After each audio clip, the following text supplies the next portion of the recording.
I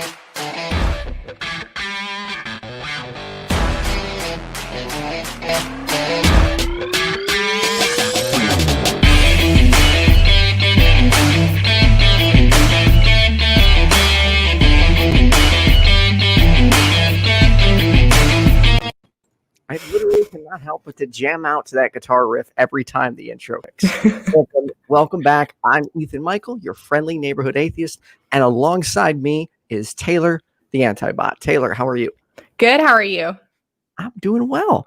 So we're going to be talking about MLMs today, and I'm really excited because I grew up in a family surrounded by Amway, so I would be a part of all those meetings that they would have at the house. My grandma had her own product room where people would come in and purchase everything. This was actually quite a long time ago before they went digital and became Quickstar and then resorted back to Amway. But anyways, before we get started, could you tell the audience a little bit about yourself? Yeah, so I am the Antibot. That's my channel on YouTube. My channel is a dedicated anti-MLM channel. So I debunk the myths surrounding multi-level marketing. I actually go into some other business scams as well, and just kind of talk about what is actually going on in these companies, the tactics they use, whether or not they're actually legitimate, and stuff like that. And what made you get into not M&Ms, MLM specifically? So the story actually, I'm not sure if you want like the whole long story, but I actually got introduced to them about 6 or 7 years ago because I had some family that became involved in Young Living. And Young Living is a MLM that sells essential oils, and they kind of claim that their oils are medicinal and that they can heal and cure all these different illnesses. So I had some family members that got involved in that, and they actually wanted to bring me and my husband, Drew from GM Skeptic. They wanted to bring us like into the company under them in their downline, and they promised that if we did, well, not promised, but they highly suggested that if we did that, then we would be able to pay off our student loans, which was really important to us at the time because we were both in college. So that's kind of how we first got introduced to them. And at first we were kind of like okay with it, and we didn't really see any of the red flags at first. But the more and more we didn't actually become involved. This was something that we were like looking at down the road. So we didn't actually start like becoming involved with the MLM at all, but it was something that we were just like planning on doing. The more we like talked to our family members and kind of heard the pitches and all their different stories about how oils can cure all these illnesses, we kind of started thinking like, this is probably not good. And so we started doing some of our own research into MLMs, and we found out that 99.6% of all MLMers don't make any money or actually lose money. And we found out that all of the claims around oils are actually not scientifically backed. And that's kind of how I became anti-MLM. And a couple years later, I started my own channel. When you were going through this with your husband, was one of you more leaning towards it and one against it? And did either one of you have to talk the other one kind of off the ledge, or get one to, kind of see, I guess the light would be the best way to say it? I think that we were both kind of on the same page for the most part. I actually kind of saw the warning signs before Drew did.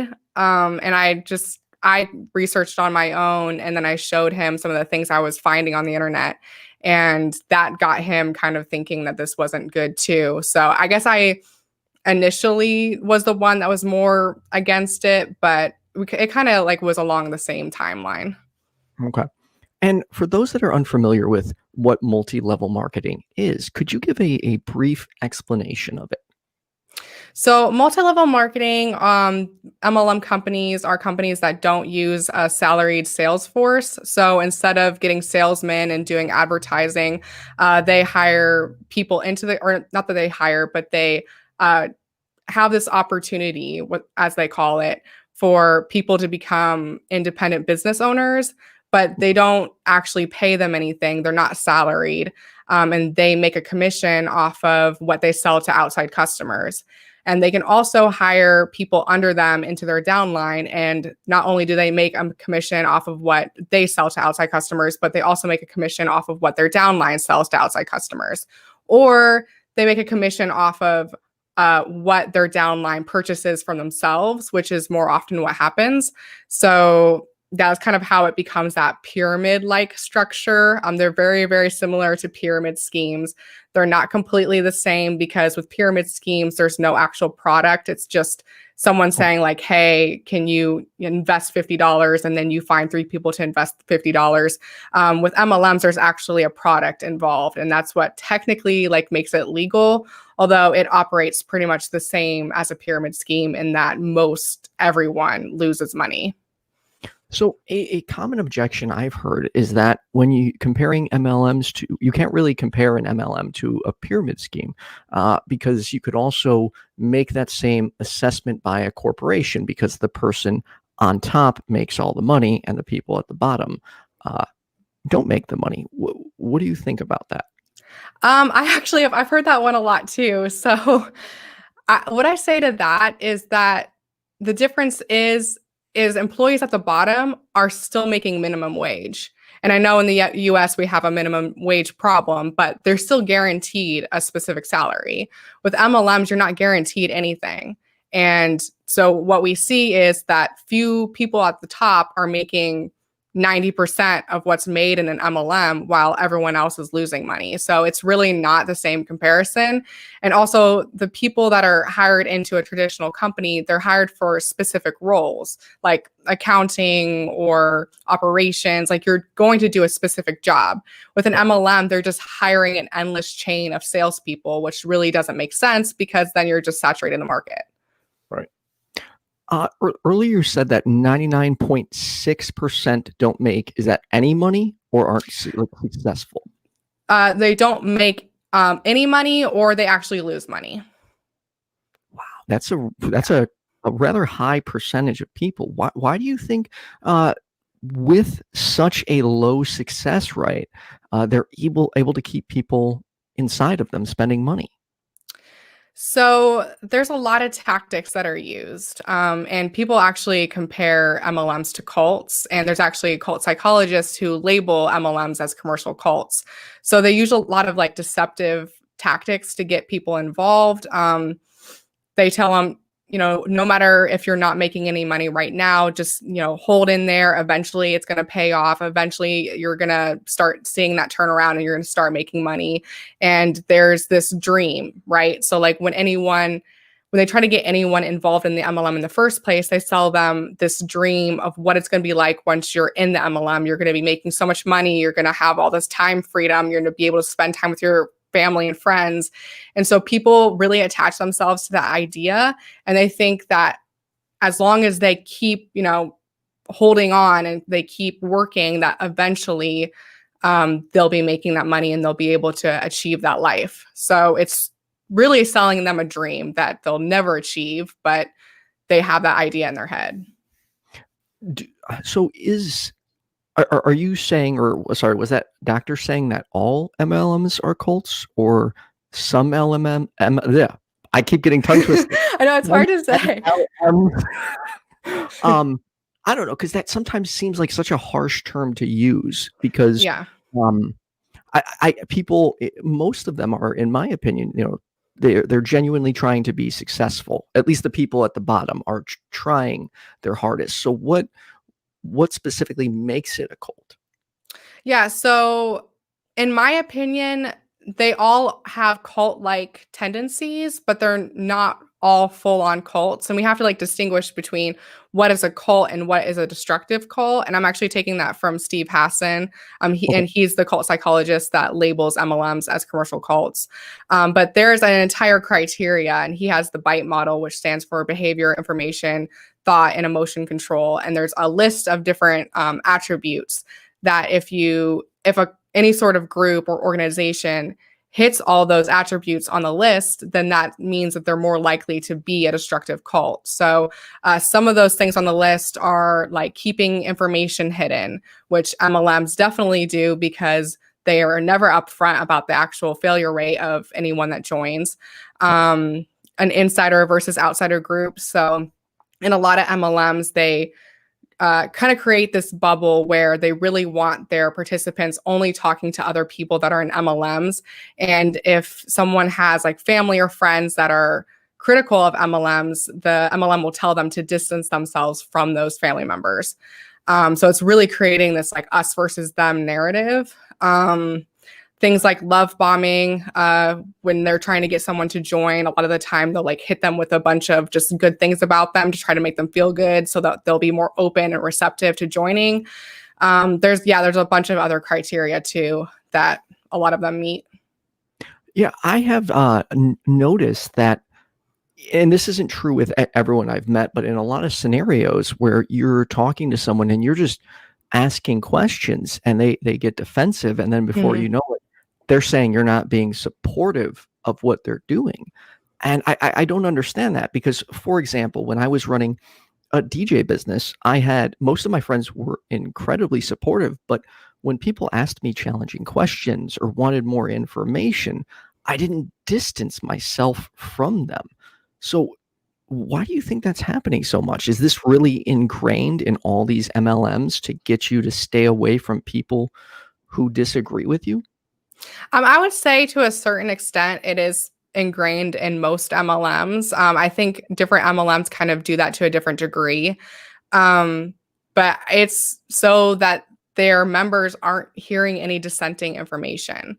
They don't really want their members hearing what critics have to say about it, or they don't want anyone showing them the actual failure rates or the studies that have been conducted about MLMs, because if they saw that information, they could potentially decide to leave because they'll realize that this is probably not going to work out for them.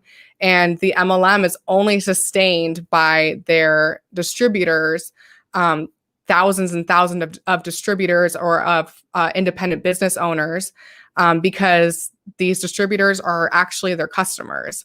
So if they no longer have that distributor base, they no longer have their customer base. So they're really invested in keeping people in.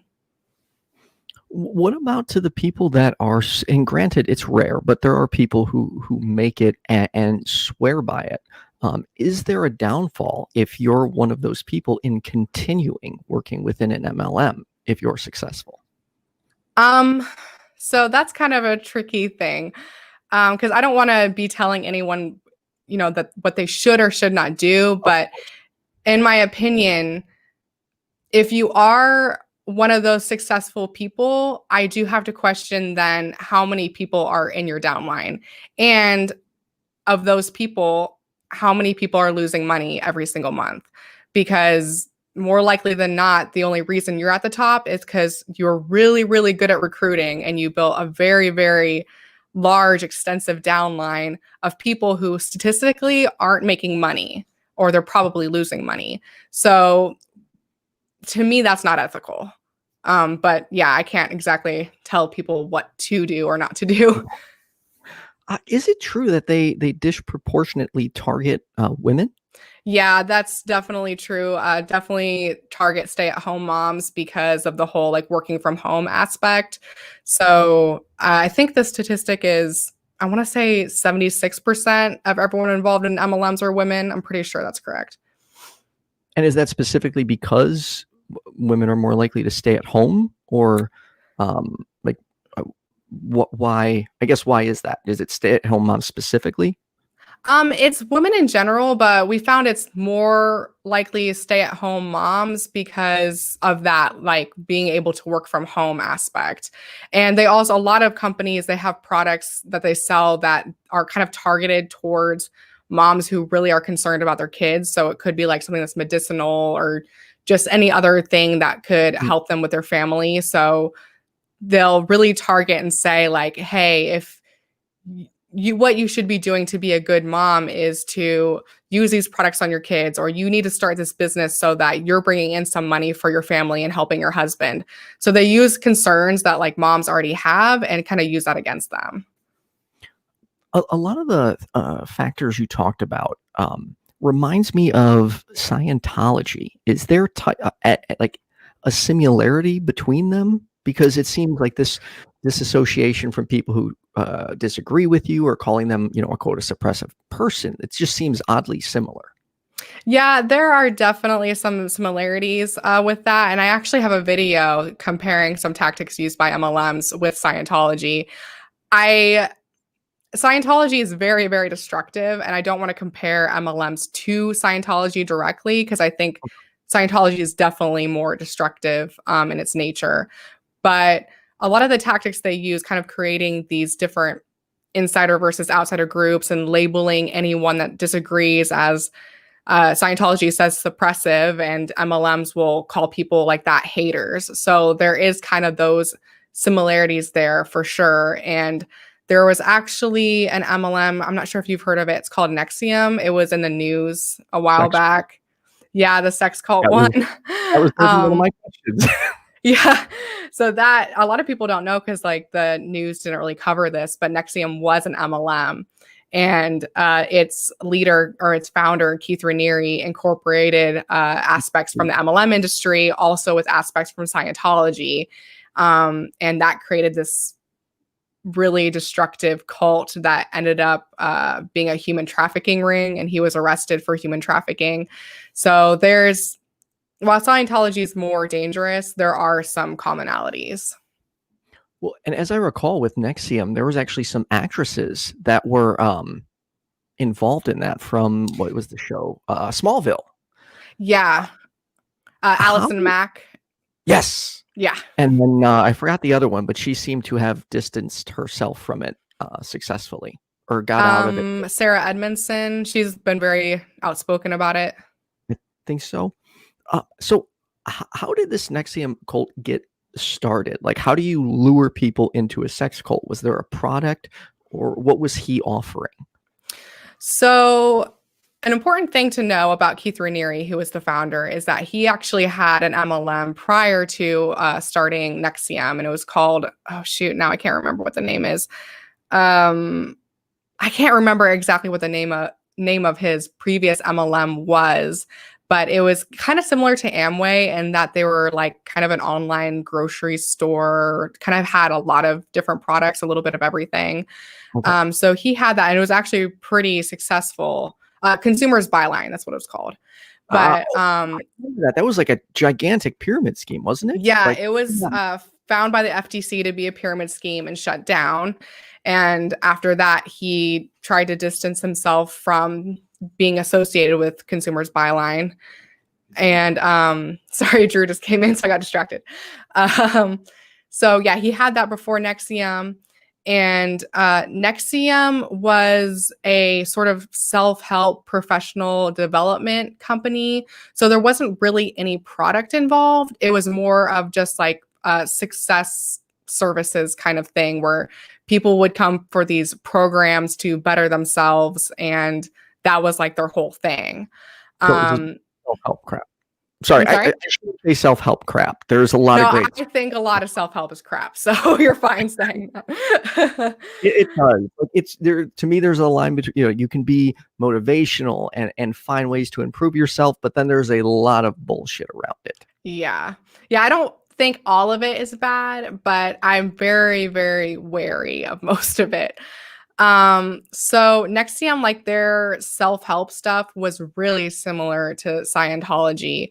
And kind of what became the problem with Nexium is that they were teaching their followers that if they had any sort of negative emotions about anything that happened in their life, that was just them not having control over their emotions, or teach that? That's terrible. Yeah. So like anytime something would happen, and then a person would have this like negative reaction to it, and rightly so, and they would say, no, that's just your past trauma, or that's just you not being able to control your emotions, and so that's why you're feeling that way. And so this kind of led to Keith taking advantage of women sexually. And when they would object to this, he would say, oh, well, you're just having a negative reaction because you have past trauma you haven't dealt with. And this really isn't that big of a deal. And if you could just see how this could help you in the end, then you would be fine with it. So he found a way to rationalize and make people think that these horrible things that he was doing wasn't a big deal. And so that's kind of how it transitioned from being this self-help group to being a full-on, like there's sex trafficking and there's slavery going on. He had people, didn't he have people like chained up and locked in rooms, and they would be punished if they didn't go along with certain things? Is that true? Yeah, there is a story of one woman. I'm not sure if they ever revealed her name, but she was kept locked in a room for 2 years without any outside contact. I can't exactly remember now what the reasoning was for it. I think it was because she didn't do something she was supposed to do, and as punishment, they locked her in this room for 2 years. And was this when she was still a willing participant and believed like she would have stayed willingly? I'm assuming. Yeah, I'm pretty sure that she was still a willing participant. And I think another thing she had to do is write an apology letter to Keith, or yeah, I think it was to Keith every single day, like apologizing for what she did. And I think at that point, I'm pretty sure she was still a willing participant. I'm not sure if after those 2 years she decided to leave. I'm not completely sure.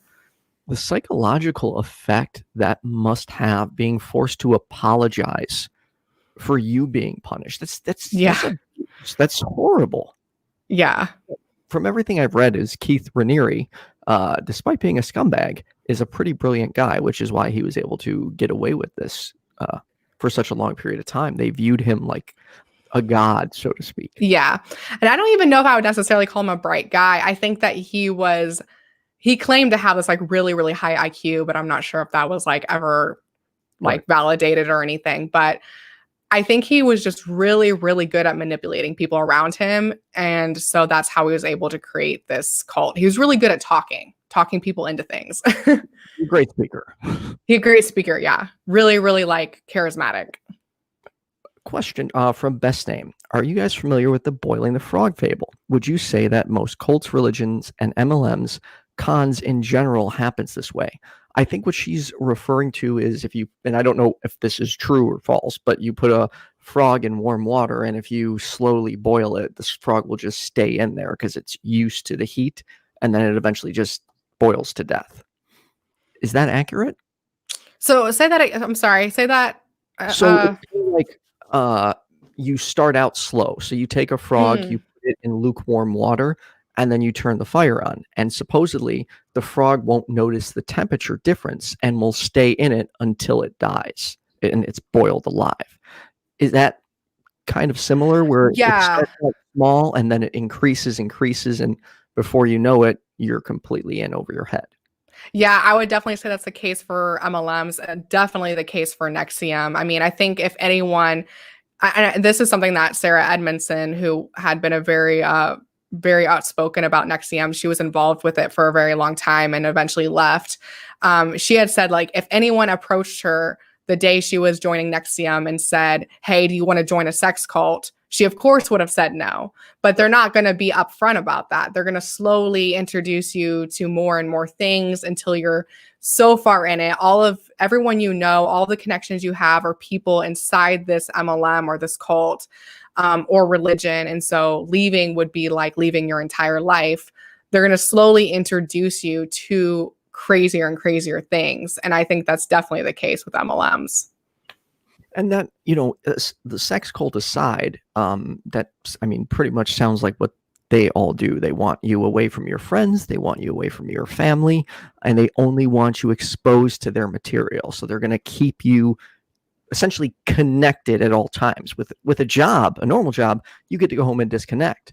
With an MLM, it seems like you don't. They want to keep sprinkling you every single day. Yeah, I mean, and it's not something where you're working between these specific hours. I mean, your upline can pretty much contact you whenever. And it kind of becomes that all of the friends you have are suddenly all of these friends that are in this MLM. And so if you leave, it's like you're leaving your entire friend group. So they really isolate you for sure. And one of your videos had mentioned that COVID, as a result of COVID, MLMs had increased dramatically. How much of an increase has there been? I'm not sure what the specific like statistic is on that. I know that like we've seen kind of more pitches. I'm not sure if there's like actual data on how many more people have joined, but we're kind of seeing people use COVID as a motivating factor and trying to get people to join. So especially since there's so many people that are out of a job right now. They're coming to people and being like, hey, I see you're out of a job. Why don't you join my MLM? And then you're not going to have to worry about your company laying you off because you're your own business owner. Or they're also using COVID as a way to sell their products, especially MLMs that have health products like essential oils. There's a lot of claims being thrown out there that these oils or any other like health product supplements, anything like that, can cure COVID. So they're really, really using the pandemic as a way to draw people in. One thing that's always both concerned and confused me with MLMs is the way they get you to turn your family and friends into your consumers. Like, for instance, when I started my DJ business or computer business, the first thing I didn't go around messaging my friends and saying, hey, I've got this great opportunity, pay me to DJ. Why do you think they do that so much? Like, why would they not recommend going outside of your friends group? So they clients that they just want you to hit every and everything or hit everybody. So, I mean, yeah, they do definitely like, they want you to go further than your friend group, but usually who you start out with is your friends and your family because those are the easiest people for you to access. And it's much more likely that a family member or a friend isn't going to turn you down because they feel bad. Like they want to support your business because they know you personally. And so they're much less likely to turn down your offer. And so that's why MLMs suggest that you go to your family and friends first, but they really turn anyone that you interact with as a potential prospect. They teach them that anyone you ever encounter, you need to be pitching this to. And so effectively, everyone is your potential customer or in your downline. Is there any downfall to purchasing products from a friend? Like, what if one of the products he has, like, I don't want to be involved in it, but I enjoy it. What's the downside to purchasing? So I definitely suggest that people don't purchase MLM products. And I know that can be difficult, especially when you have a family or friend that's trying to get you to buy something. And sometimes these products are good, like they do work or people do like them. But I really think that it's a bad idea to do that because you're effectively continuing this cycle. Your purchase is going to give your friend that's in an MLM hope that they will maybe reach their goal or they'll eventually be making money. And you don't really want to be giving them that hope because they're going to be let down. So I don't suggest people do that. Also, you're giving money to a company that has historically taken advantage of women and minorities. So it's just not an ethical thing to do, in my opinion. See, I think I still have some some bias or no cognitive dissonance going on because, like, for me, whenever I think of MLMs, for some odd reason, I don't lump Amway into that category because I grew up in a family where they were profitable from it. What are your thoughts on Amway? Amway is one of my least favorite ones. And that's because they're the largest MLM company in the world. And they have very, very, very extensive ties to US politics, specifically to the Republican Party. They've given tons of money to the GOP, to the campaign funds of various politicians. And they give this money basically because they want to have these politicians on their side so that they'll deregulate the industry. So I really don't like Amway because of that. Actually, Betsy DeVos, who's our Secretary of Education, her family made money from Amway because her husband was the CEO for a time. So, yeah. I would have never guessed that. See, and to me, in my head, I'm still like, no, there's some good sides to Amway. I've seen the success, but then I have to remember that it is another multi-level marketing. I don't want to say scheme, but it's just like most of the other ones in almost every scenario. Question from our audience: has Taylor received any threats due to her great work exposing MLMs on her channel? And I have to say, great work. When I went to your channel, I was pretty hooked on Thank you. content. And once I heard you were doing MLMs, I was immediately like, I have to talk to her because it's always been a fascination of mine. Thank you. I appreciate that. Have I received any threats? No, I have not received any threats yet, and I hope I don't, but I wouldn't be surprised. Especially as I continue covering different companies, there's always the threat that they're going to take legal action against you for defamation or whatever. So that hasn't happened yet. I'm hoping it doesn't happen. I hope not too, because I enjoy your channel and I would love to see it continuing. This is a question from a friend. How realistic is it to supplement or replace your income working the system minimally 1 hour a day? That's not gonna happen. It's not very feasible. They say that you can do this with part-time work, but in reality, if you're not hustling, if you're not recruiting every single person you know into your downline, it's not as feasible. I don't want to say it's impossible, because I'm sure that there's someone out there that's done that, but the likelihood that you will be able to do that is very not likely. Yeah, I've had actually 2 different people say that to me recently. One was someone who does stocks. He's in some type of a stock trading MLM. Oh, interesting. He's like, it's not what you think it is. All you do is sign on in your free time and trade stocks, and you start making money. But then right after that, he's like, but if you want to get involved, and then he proceeds to go into his sales pitch, but he's like, I don't really have to spend much money.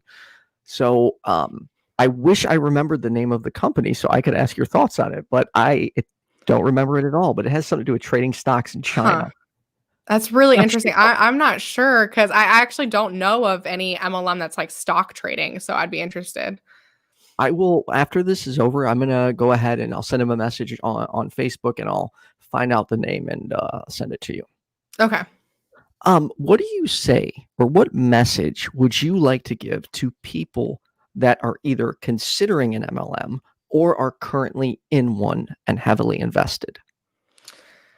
So for someone who is considering joining one, I would say, does your company have an income disclosure?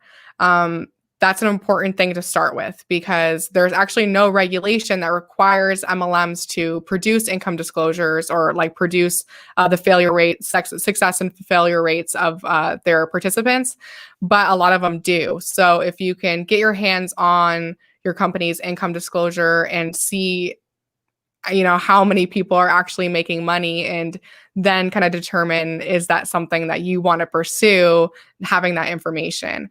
I'd also say look up research that's independent from MLMs. So just look up the FTC's guidance on MLMs. They have an entire webpage that's dedicated to that. I think the webpage is about MLMs and pyramid schemes. So the FTC does kind of lump those two things together, which should be a red flag. Right. And ask whoever's trying to recruit you, ask them how much they're making. They probably won't tell you that information, but if you can at least ask them, and if they have any sort of transparency about that, that's a place to start too. And just keep your eyes open for any red flags or tactics they're using that seem deceptive at all. Just be on the lookout for that. I would say for people that are heavily invested, I would just ask that you keep a record of how much you're making. So keep a spreadsheet with all the sales you're making versus how much you're actually spending. Because a lot of times people will see sales and they'll just like, oh, yay, I'm like doing good because I made this sale.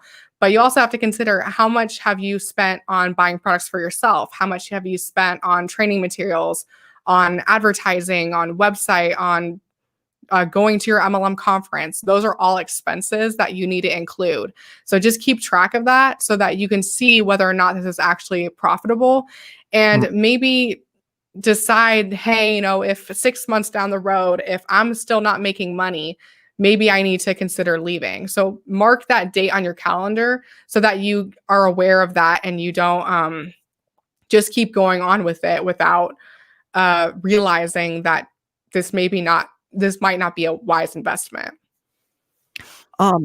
I would actually, I think this is this comment here. See if we can address this. My girlfriend just joined an MLM, and I told her she was being exploited. We had a thorough discussion about it, and she agreed that it was exploitative, but decided she wants to give it a try. How can we help Caleb out here? I wonder what MLM it is. And I also would wonder, has he researched this? Has he like presented her with the research? A good article to look at is a study conducted by John M. Taylor. If you just put in like FTC MLM into Google, that should come up.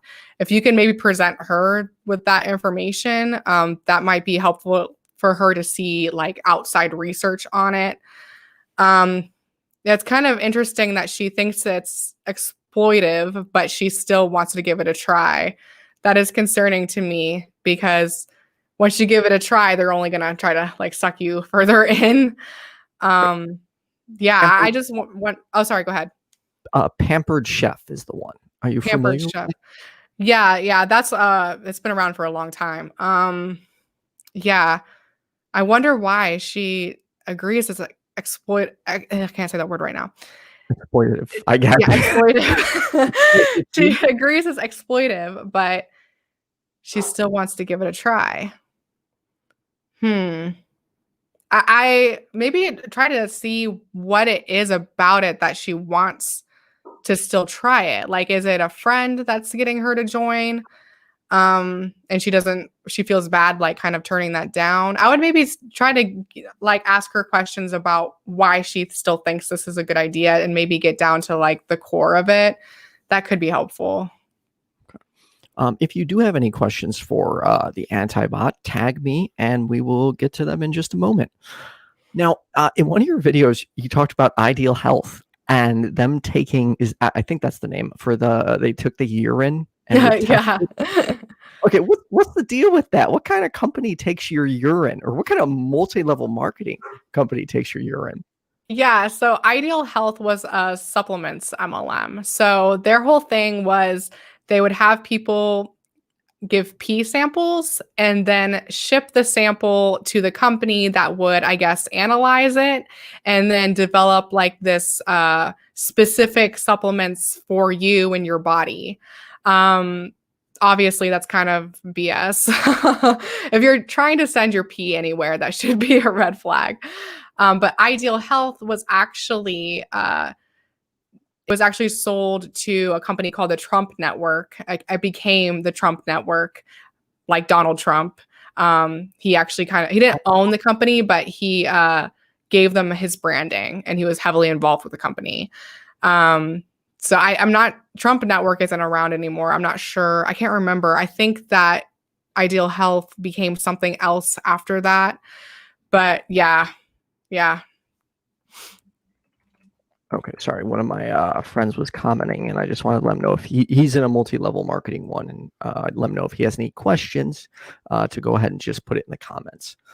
Earlier, you talked about some of the deceptive tactics. I cannot talk today at all. Could you perhaps expound on that? Deceptive tactics. Yes. Yeah.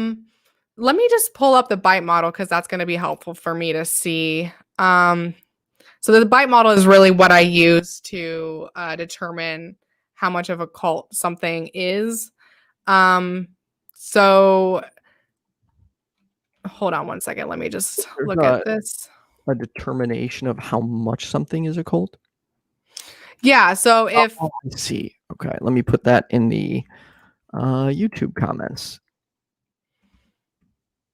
Yeah, so this the bite model is a way that if a group meets a lot of the categories under the different like behavior, information, thought, and emotion control, if they meet a lot of those categories, then that means they're more likely to be a destructive cult. So under behavior control, regulate individuals' physical reality, dictate where, how, and with whom the member lives and associates or isolates, manipulation and deprivation of sleep. That's something that we do see in MLMs because, like I said, they pretend that like you don't really have to put in that much work with it. But in reality, people are spending like 50 to 60 hours doing this kind of thing. So they end up going without a lot of sleep. And when you're sleep deprived, that makes it a lot harder for you to make good judgments. So Eddie, to answer this question, you'd want to go back to the beginning of the video, and she talked about, an MLM she had started out with, and how her and her husband determined and investigated that, they didn't want to get involved in it. And was it her MLM or her upline? It was the MLM as a whole, correct? How long he's asking me how long I'd been in an MLM? Yeah. Okay, so I never like actually joined. I was thinking of joining basically for a long time, and I had family members who wanted me to join their MLM. It was Young Living, so I was never actually in it, but and luckily I researched on my own before I actually joined. So, Caleb is still commenting, and this is actually interesting to me. She says it's no worse than working for a regular corporation, and she thinks she can make money. She joined under a friend. I mean, initially, I would say one of the downfalls is when you're working for a corporation, you're actually getting paid, though. There's a minimum wage. Here, you're working, you're paying to work, which is, to me, a big difference, with the promise of, hey, you're going to make all this money. Yeah. I definitely agree with that for sure. It's not, there's no promise of any sort of money. I mean, her friend might be telling her she's going to make, tons of money doing it, but the reality is most people don't. And Eddie, to answer your question, I would say you don't have to be in an MLM to be an expert on it. You could spend plenty of time studying and learning about them. As I said earlier, did grow up in an MLM family, so I am quite familiar with it. There's a lot of other YouTubers that have been in MLMs that are in the anti-MLM community. I do like this question. How is it different than a real estate agent? So with real estate agents, as far as I know, there's no recruiting real estate agents under you. I'm not, maybe I could be completely wrong, but like, I'm pretty sure there's no like downline, upline structure where you're then making money off of people you recruit in. So that's like the biggest difference I see. And Eddie, to kind of jump back to one of the comments you had made earlier when asked how successful people, or the success rate of people in your company, he's part of Beachbody, versus your success, and it was 0.000001. To me, that's a pretty telling number. That's a low success rate. That's not even a 1% chance of succeeding, and I would find that pretty alarming itself. Yeah. Taylor, what else would you like the audience to know, or people out there to know, about MLMs that we haven't covered? I think we covered a lot of it. I would say, even though I'm really, really critical, obviously, of the MLM industry, I'm not against people that are in it. So, and that's something that I really want to make clear on my channel. I don't have anything against people that are involved. I have something against the structure of the company. So, and most people involved in MLMs are really honest people who they just really believe that this is a good thing and that this will work out for them. So no one's trying to like scam anyone else. The majority of people aren't trying to actively scam. I do think that the people that are closer to the top, I do think there is some aspect of them having some tactics that could be scamming or considered scam-like, because I don't really think it's possible to be at the top and not know that anyone that you've brought in the company under you is not very likely to be making any money. I'm sure that has to be your knowledge. So I think that's the main thing that I want people to know, is that being against MLMs doesn't mean you're against the people involved. It's just, I'm critical of the companies, the people that are at the very top, the founders, the executives. Those are the people I am critical of. Most people I'm not. I totally lost my train of thought. Damn, ADHD just goes right out the brain goes right out the window. So let me ask you this. If this would be an ethical dilemma, in my opinion, what if you make it in an MLM, you're successful, and now you're not partaking in anymore, but you're still receiving the benefits? Do you think you should step away and stop taking those benefits? Personally, I do think that you should step away, because yeah, you are successful, but how many people under you aren't successful? And how much is your success based on the fact that these other people are putting money into the company, and that's the only thing that's keeping you afloat, you know? So personally, I think that you should. You know, I agree with you, but I would have a genuinely hard time telling someone to Yeah. give up money, because, hey, like, everyone wants a paycheck. So I would feel bad telling someone to step away from that. But I agree with you. Like, I care where my money comes from, and I Yeah. really don't want to achieve it through any negative means, or, impact anybody else in a negative way. Yeah, and I definitely agree with you with that. Like, it would be hard, but I think that, yeah, like, are you okay with making money off of something that you know is deceptive, that you know is taking advantage of other people? I mean, if you are okay with that, then that's kind of on you. But yeah, for me, I don't think that's something that I would be okay with.